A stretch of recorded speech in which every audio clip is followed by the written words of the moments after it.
welcome everybody to our review for episode 2. This is chapter. This is going to be difficult, man. Trying to keep up with these episode numbers, and these chapters, and trying to keep. We're gonna be on like episode 5, chapter 17. I'm gonna be like, yo, I'm not calling it that. I'm not calling it that. You can make it that complicated if you want to. I know. Right now, we're about to review season 2, episode 2. Here we go. Season 2, episode 2, chapter 10. The passenger of the Mandalorian. Mando. I cannot stop saying that. Like, I just been around my apartment all day saying Mando. Why? I don't know. Because Carl Weathers, remember in season 1 where he saw him, he would say Mando. I don't remember him sounding like that, but oh shit! Remember him calling his name. So you saying my impersonation is off? Oh, I can't impersonate Apollo Creed. You said it, not me. Oh shit! Anyway, yeah. All right. So we are here for episode 2 of The Mandalorian.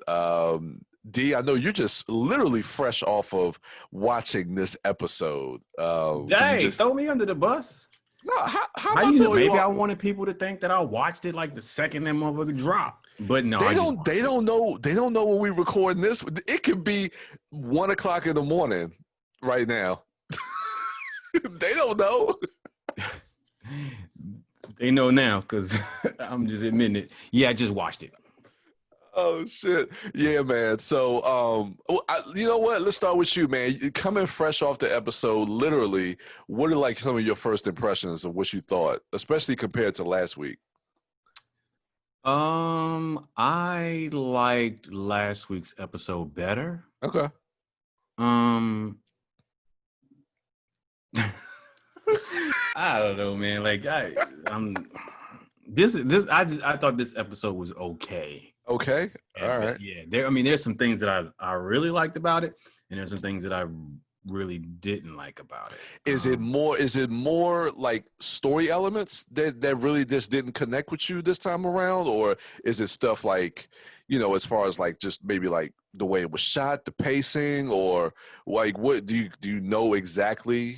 Like I said, just like an overall, do you know what you don't like about it? Just the writing, not necessarily the script. But okay. like the writing for the story, and in all actuality, it might even be nitpicking, but it was just things that stuck out to me. Yeah. Some of it though, like I don't even know if it's the fault of the show. Maybe it's just me. Like some stuff that was, but I tell you what, like whenever the Mandalorian is doing something and he's not paying attention to Baby Yoda, and Baby Yoda is doing some shit he ain't got no business doing. Yeah. Like, that just gives me anxiety.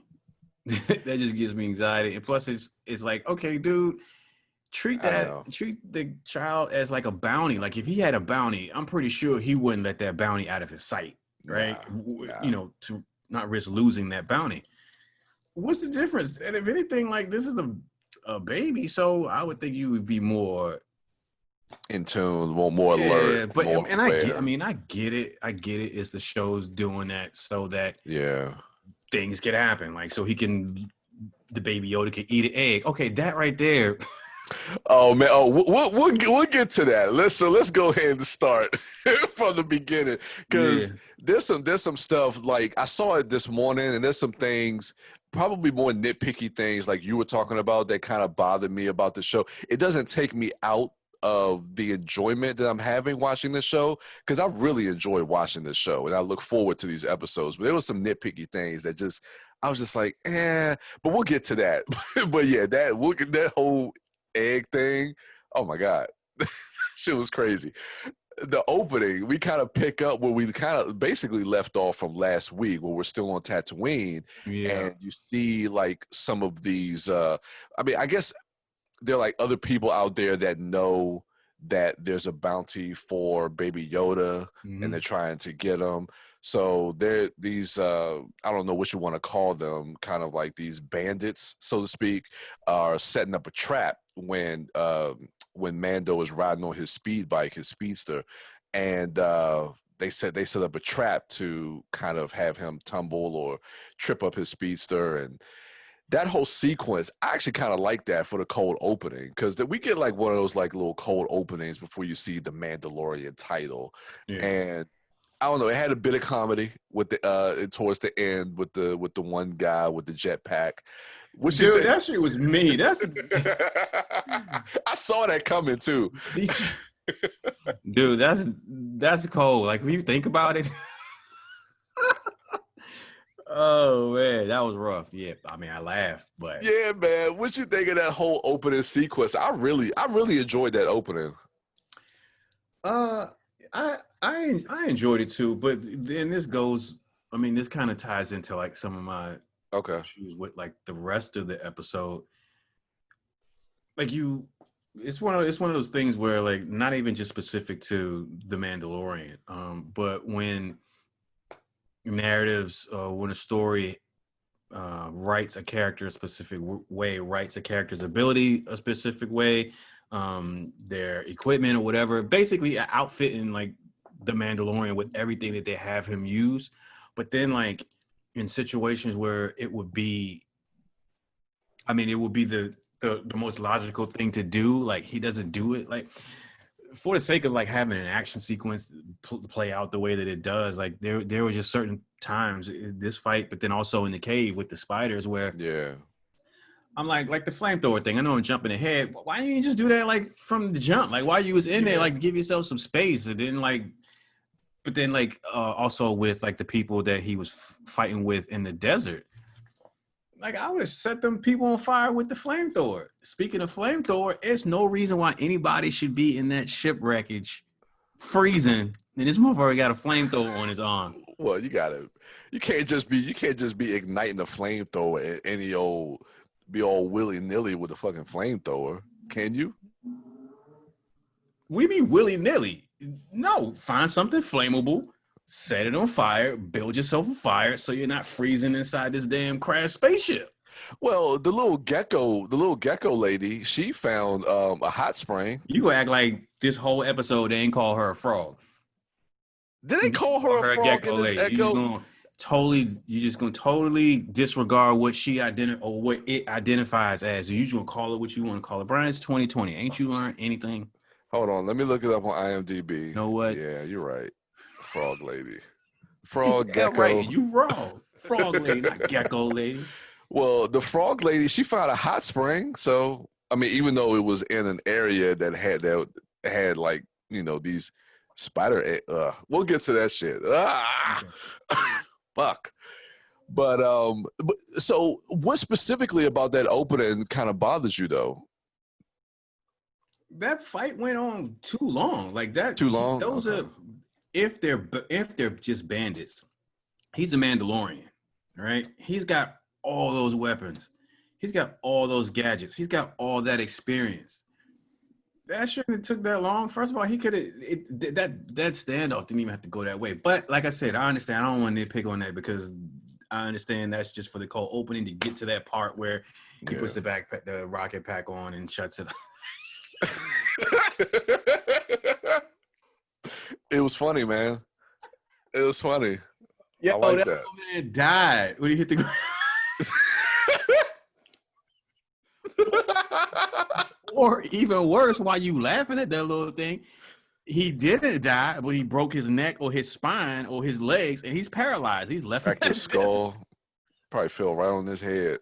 Oh my goodness. Anyway, so yeah, that was funny though. Yeah, moving on. So we get to that part. That's the cold opening. They go back. Oh, that's right. He meets back up with Amy Sedaris' character, Peli Moto, and she has a contact to get to try to find more Mandalorians, and but there is a passenger that he has to escort because which is the frog lady, and she is like the last of her kind, so she's carrying her babies. She has eggs that's kind of like in this container of this blue water, and she has her eggs in that container.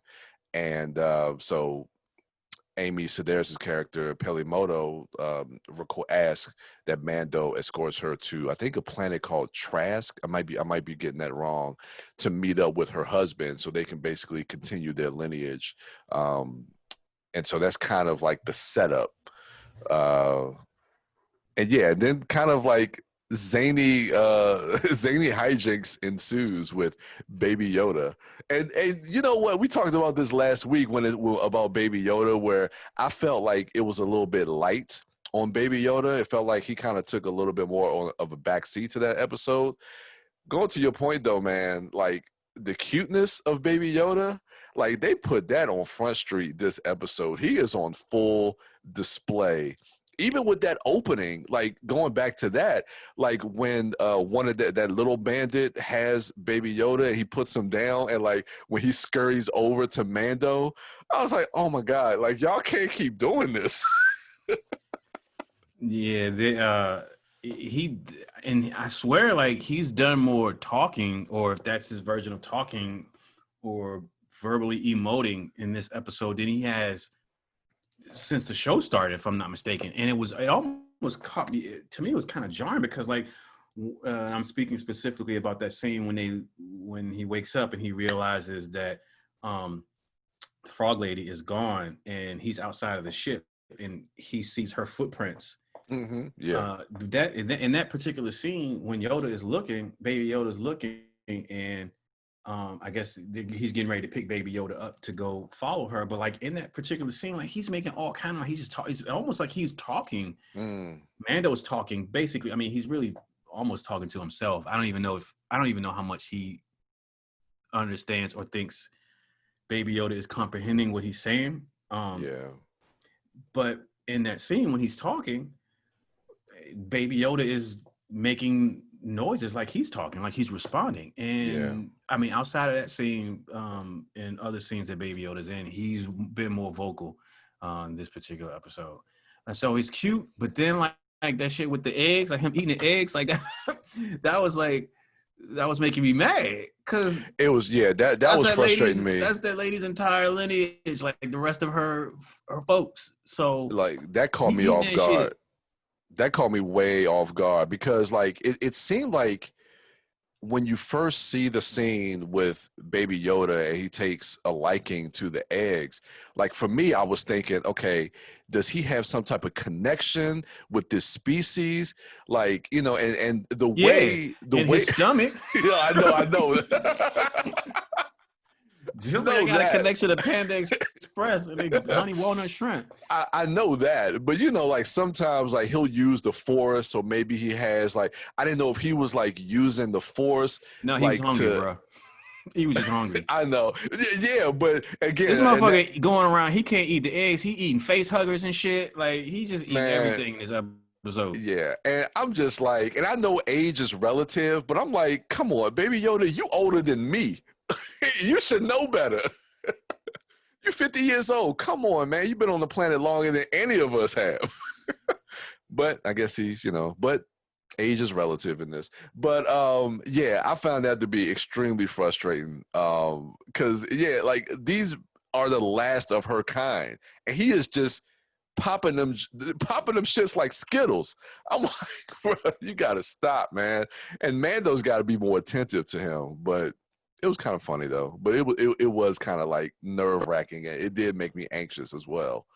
That scene in space where they're traveling and they can't use the X-wings. The X-wings, yeah. So they're looking for a beacon signal because, you know, again, this is 5 years after Return of the Jedi. So you have these two X-wings. I guess they're kind of patrolling the outer realm, and so they're looking for like a beacon signal from the what's the name of his ship? It's like the Razor Crest. The Razor Crest.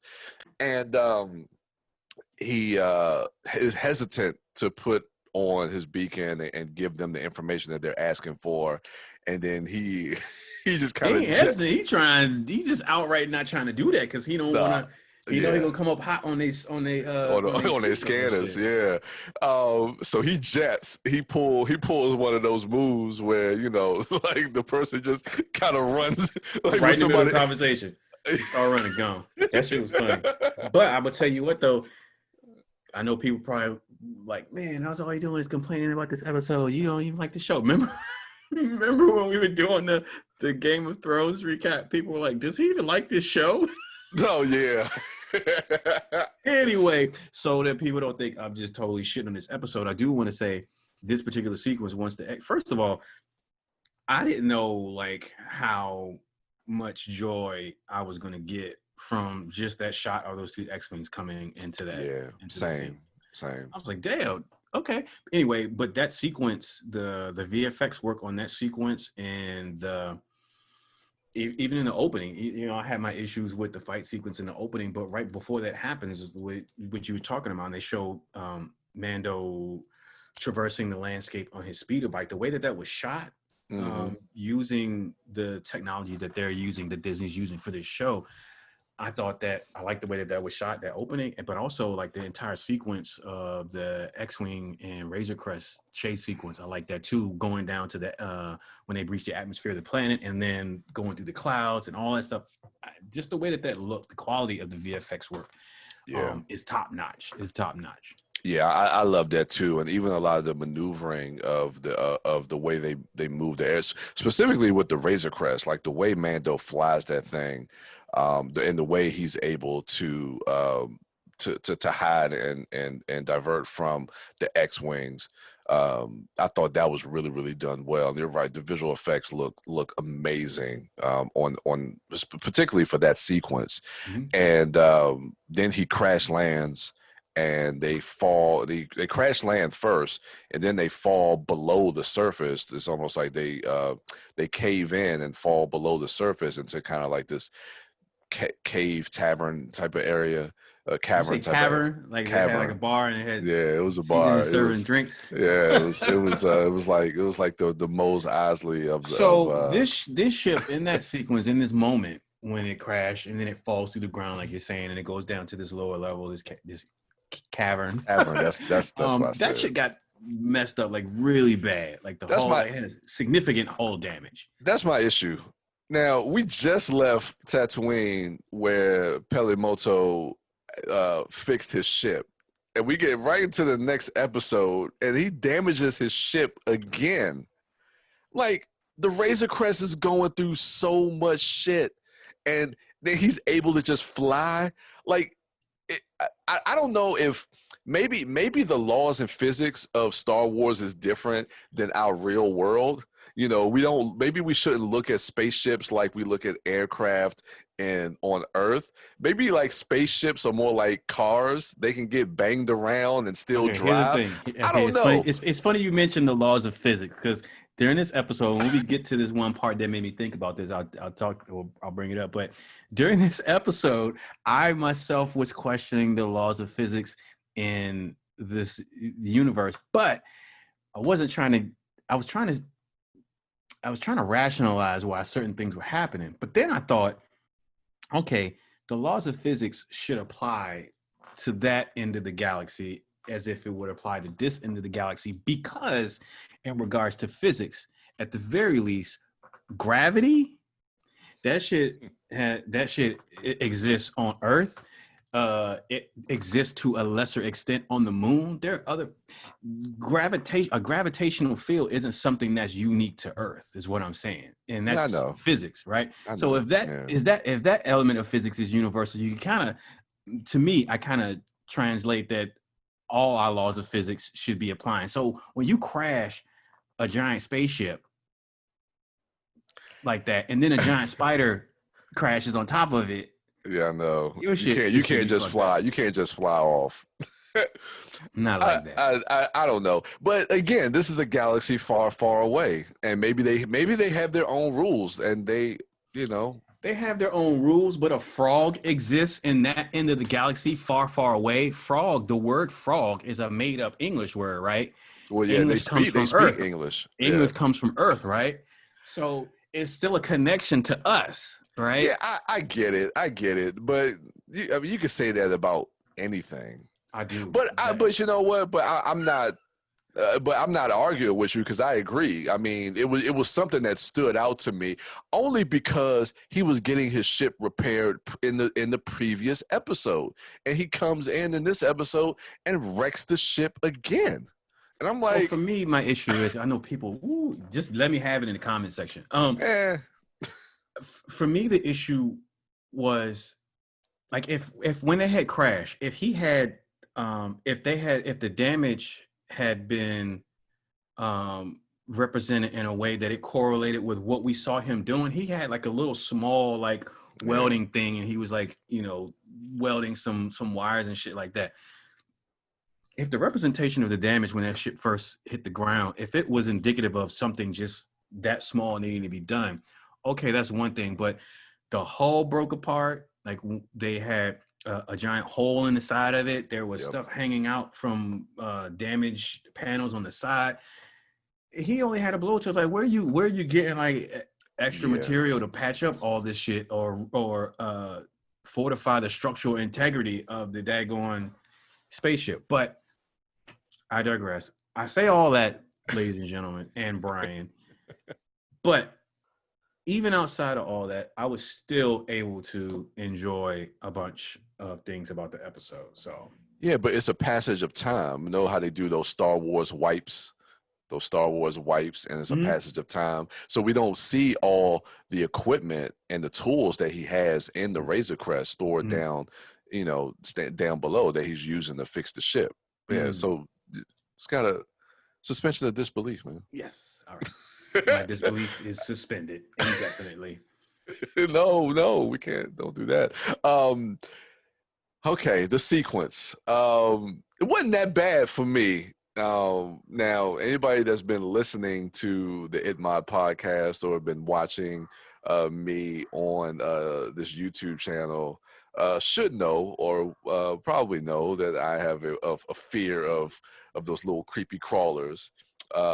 More specifically, the T's. I can't even say it. The T's? The T's. Turtles. You don't like turtles? No, I love turtles. You're a turtle dork. I love turtles. So I don't like T's. those. A T-shirt? You don't like? You have a T-shirt on. I got I'm understanding what you're Wilsons. saying right now. It's Deadpool and Slade. Yeah. No. We're not going to get into that. Anyway, this didn't really bother me as much, but it still creeped me the hell out. I say tarantula. Oh, Jesus, stop, dude. Okay. I'm good. Anyway, but yeah, so we get to that sequence. So like you say, Frog Lady, she runs off and he has that interaction with Baby Yoda, and he follows her footprints to this hot spring area, and she's chilling in the jacuzzi, her and her babies, her and her eggs, and Baby Yoda, he stay hungry. I know babies are hungry. Like, you got to feed babies like what, every 2 hours? But come on. Like, he just can't get enough. So, Mando stops him from taking another one of her children.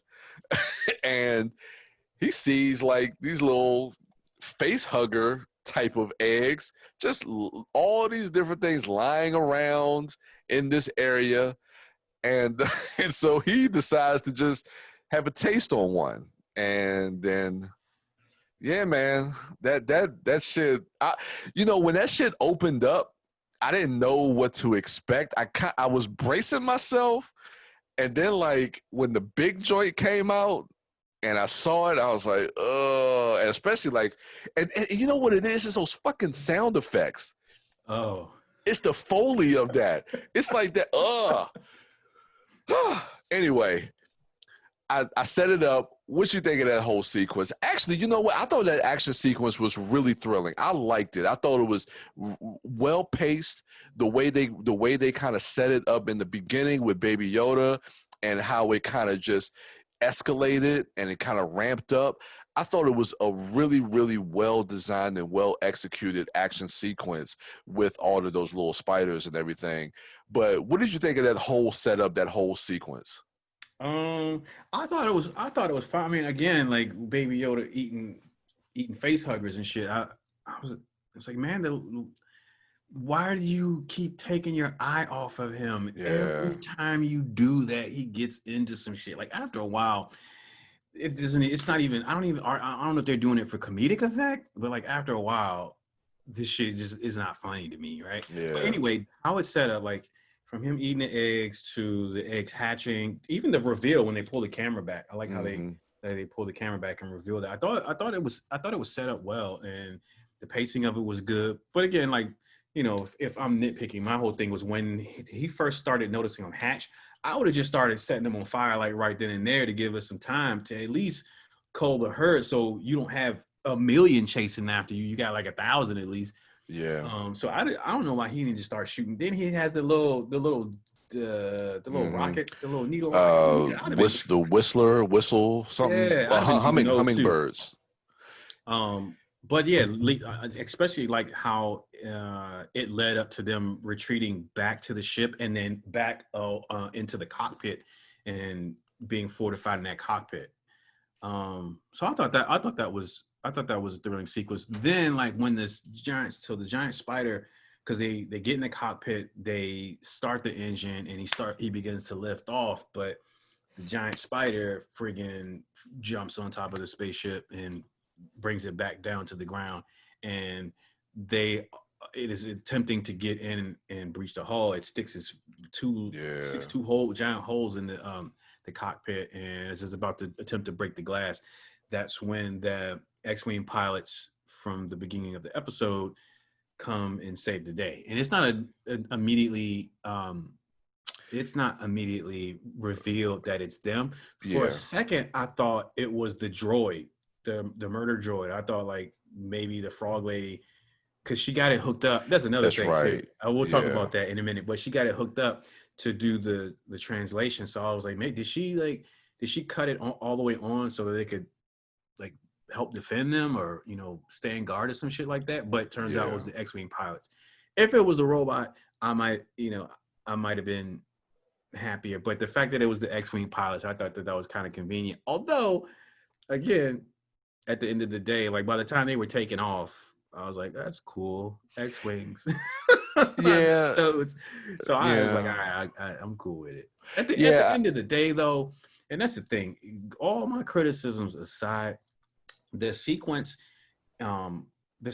when they give chase, but then they go down to the planet and then they're going through the clouds. And it was for one moment, one shot, there was a profile shot of the Razor Crest as it was breaking through the clouds. And I was looking and I was thinking, you know what?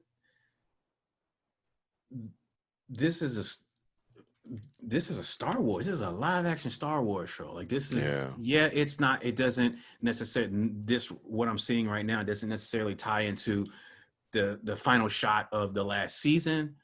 But at the end of the day, like this is a show, a TV show in the Star Wars universe. Luke Skywalker or the Skywalkers aren't at the center of it. It's a day in the life in the Star Wars universe at the end of the day. And I thought, regardless of like my criticisms of any technical choices that were made, design choices, writing choices, at the end of the day, like I was sitting there watching, like, damn, I'm watching like just some spin-off regular show about that takes place in the Star Wars universe. Like I don't even care that it doesn't have anything to do with Luke Skywalker or the Skywalkers or anything that's been familiar. I just appreciate the fact that it's something new. It's a new storyline. It's not Luke trying to figure out, trying to reconcile with his father or fight the dark side. It has nothing to do with any of that. Like, and so at the end of the day, I appreciate it for its uniqueness in that regard. Yeah, I agree, and I kind of had the same thoughts, and I find myself pinching myself a lot every Friday or every time I watch a new episode, thinking the same thing. Like, wow, we actually have a live action Star Wars show that's taking place in this world, and we're getting new story. So it always feels refreshing, even though a lot of these, conventions or tropes, that we see, whether it's through like the Western genre or whatever the case may be, or even getting introduced to a lot of nostalgic elements.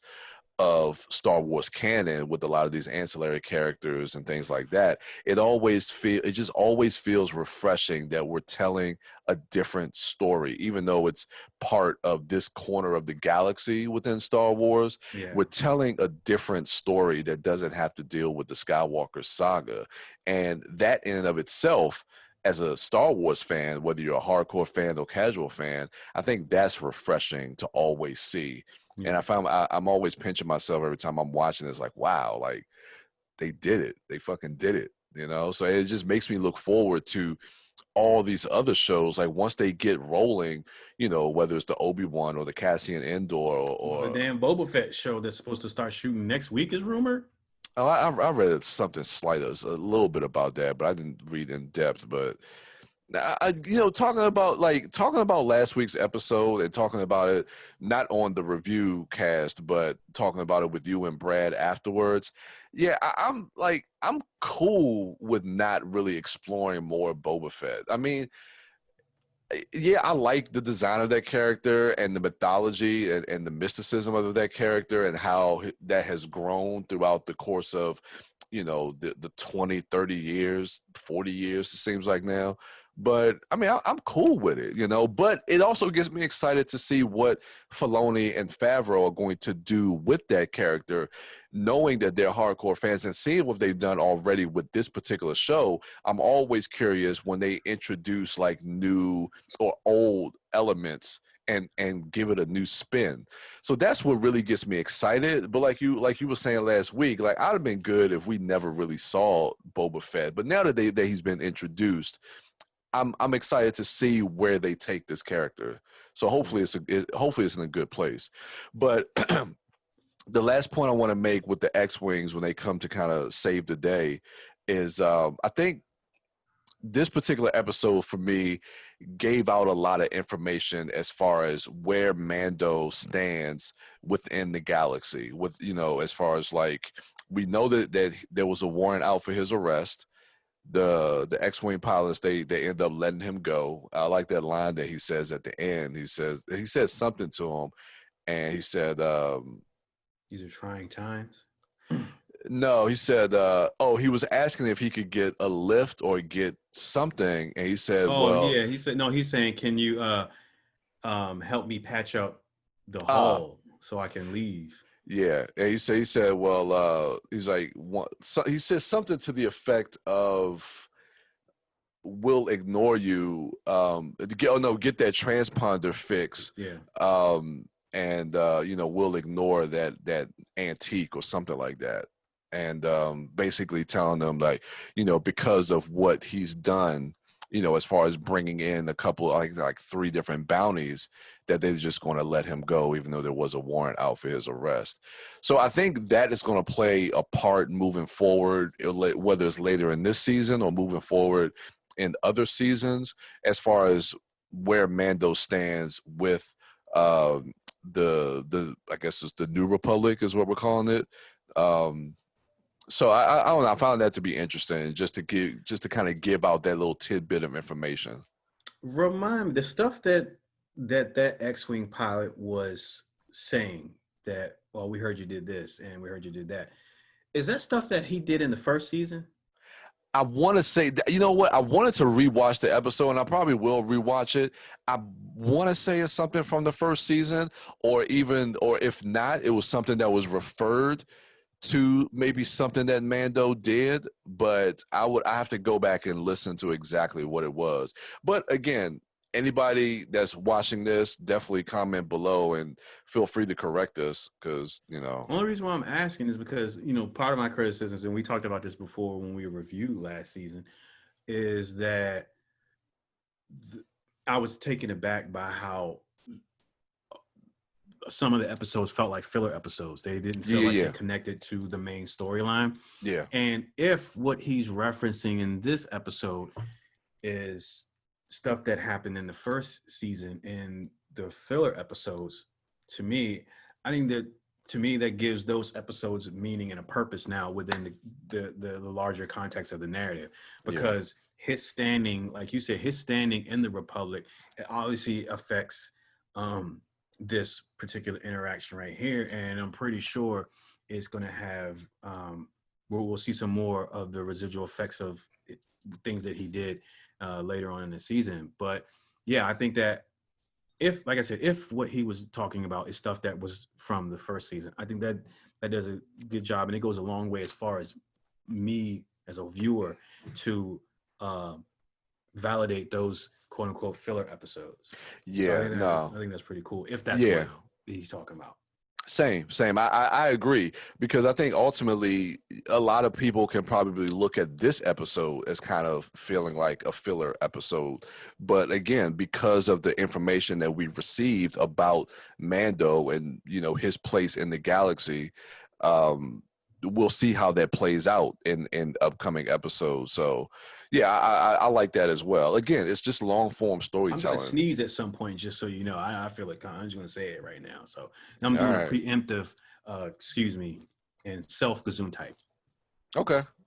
God bless you. And because I just said that, it's gonna go away. I'm not gonna have to sneeze. So I'm gonna be stupid. It always happens. Last thing, the director, I always look forward to seeing the name that comes up. I knew that he was directing an episode this season. I did. Because, they give you the list, and I don't know if I have the full list, because I know Filoni's directing an episode. Robert Rodriguez is directing an episode, which I'm looking forward to. I don't know which episode, but knowing Rodriguez's style, especially his editing style, I'm gonna be looking out for that. So as soon as I see some quick cuts, it'll be. I tell you what, whatever that episode, it'll be instantly recognizable. If they're letting him, do his thing, that's the cool part about those directors that have a signature style, is that you could just instantly recognize them without having to see a credit.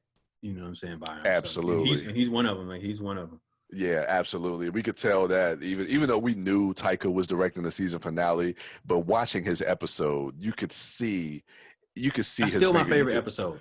Yeah, when I'm thinking about it, like thinking back on it, like that shit was just firing on all cylinders. And then the fact that was the season finale, and that's how they ended that season. Like, you get like how many shows end their seasons as strong? You know what I'm saying? It doesn't happen a lot. You get a cliffhanger, you get like a crazy cliffhanger sometimes, but like, I mean, as a well-rounded episode, something that ties into everything that came before it.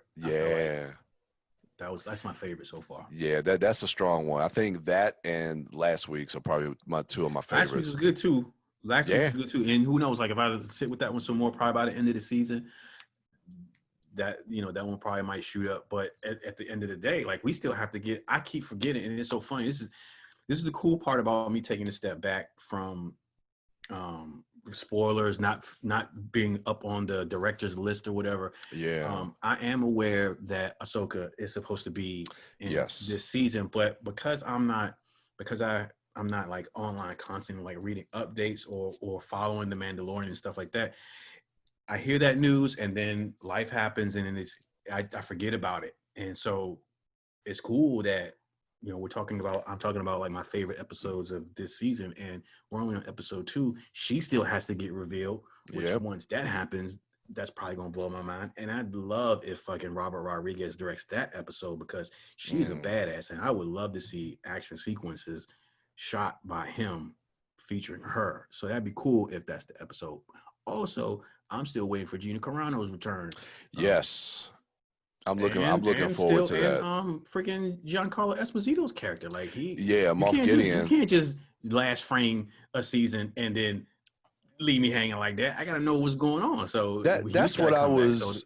Yeah, I was waiting for him because of how last season ended, and we haven't heard anything. But also, if we're following Mando and from his point of view, once Moff Gideon, I would probably not like it as much if we cut away from him, to deal with him. But and also, this shit worked for the first season. Like, we didn't get him heavy until like the end. True.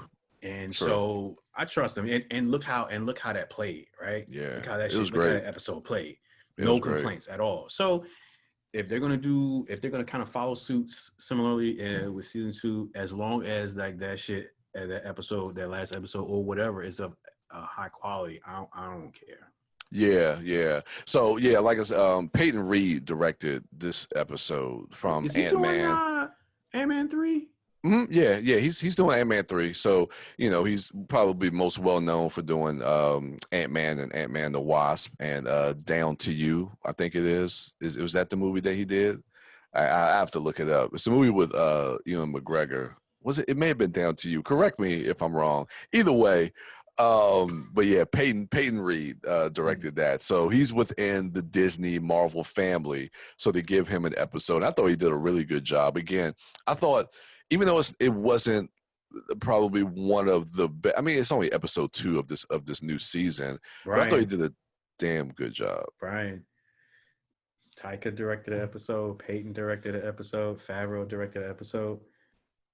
Ryan Coogler gonna get a Star Wars? Oh, please. That be like. Oh man, you think about that, did you? You're trying to see what that be like. Yeah. First of all, that's historic, brother. Yeah, man. Star Wars. Yeah, I would love to see that.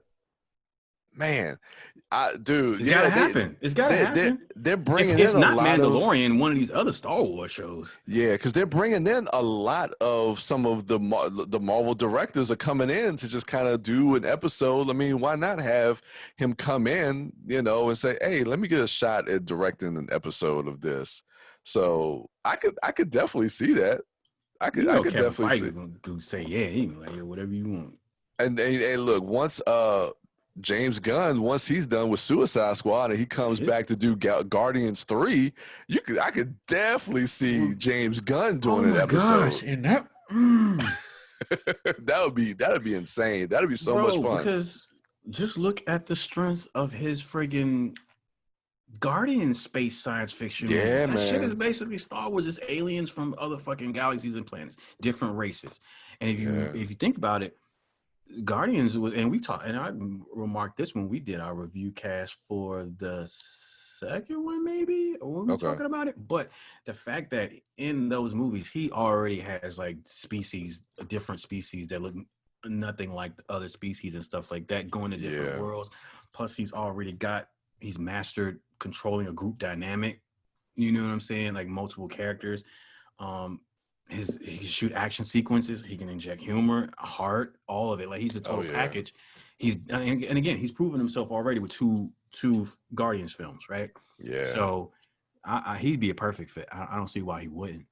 Oh man, that'd be exciting, man. That's what I love about this whole Marvel Disney. It's like all these directors and actors. It feels like this close knit family group, and they're just like tossing each other work. Like, hey, come on in and do this and do that, and I'm excited, man. I'm excited. I'm excited for the rest of the season. Even though I had some nitpicky things for this episode, still thought it was very well directed. Peyton Reed absolutely impressed me with what he did with this episode. But yeah, man. So that's episode 2, The Passenger, the Gecko Lady. You know what? Okay, let him have it in the comments. Frog Lady. I'm sorry, people. Frog Lady. You are sorry. You ain't shit. I ain't shit. No.